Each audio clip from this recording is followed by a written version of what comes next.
వివిధ ప్రాంతాలకు సంబంధించి దూర ప్రాంతాల నుంచి కూడా మహిళా ఓటర్లు వచ్చి ఈ పోలింగ్లో పాల్గొంటున్న పరిస్థితి అయితే నెలకొంది. ప్రస్తుతం ఇప్పటివరకు మనకున్న సమాచారం మేరకు 20% పోలింగ్ నమోదైనట్టు కూడా అధికారులు చెప్తున్నారు. ముఖ్యంగా చూస్తే కనుక చాలా ప్రాంతాల్లో ఈవీఎంలు మొరాయించాయి. కొద్దిసేపు ఇక్కడ పోలింగ్ ఆలస్యమైంది.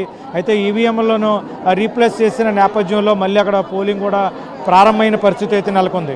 గతంలో ఎన్నడూ లేని విధంగా ఈ ఎన్నికల్లో ఓటర్లో చైతన్యం రావడం, పెద్ద ఎత్తున వచ్చి ఇక్కడ పోలింగ్లో పాల్గొనడం కూడా ఇక్కడ మంచి శుభ పరిణామంగా కూడా చెప్తున్న పరిస్థితి అయితే నెలకొంది. ముఖ్యంగా చూస్తే కనుక మహిళా ఓటర్లు అధిక సంఖ్యలో వచ్చి పాల్గొనడం జరిగింది. కొంతమంది యువ ఓటర్లు కూడా ఫస్ట్ టైం ఓటు వచ్చిన వాళ్ళు కూడా తమ ఓటు హక్కును వినియోగించుకుంటున్నారు.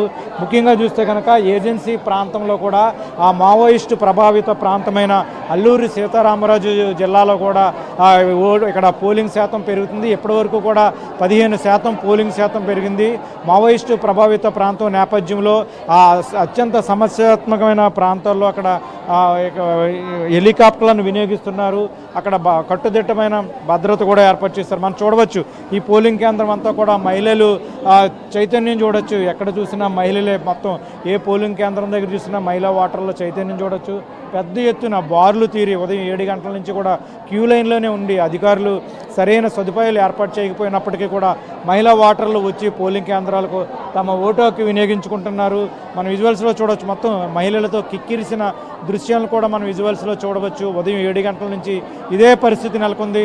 రాజమండ్రి సిటీ నియోజకవర్గంలోనే దాదాపు ఇప్పటివరకు 20% పోలింగ్ నమోదైంది. అంటే ప్రస్తుత పోలింగ్ సరళిని చూస్తే కనుక మహిళల్లో చైతన్యం చూస్తే కనుక పోలింగ్ శాతం మరింత పెరిగే అవకాశం ఉంది అనేది కూడా విశ్లేషకులు అంచనా వేస్తున్న పరిస్థితి అయితే నెలకొంది. ఇక్కడ చూడొచ్చు, మొత్తం బారులు తీరి ఒక పండగ వాతావరణం లాగా ఒక జాతరను తలపించే విధంగా ఓటర్లు బారులు తీరిన దృశ్యాలను చూడవచ్చు.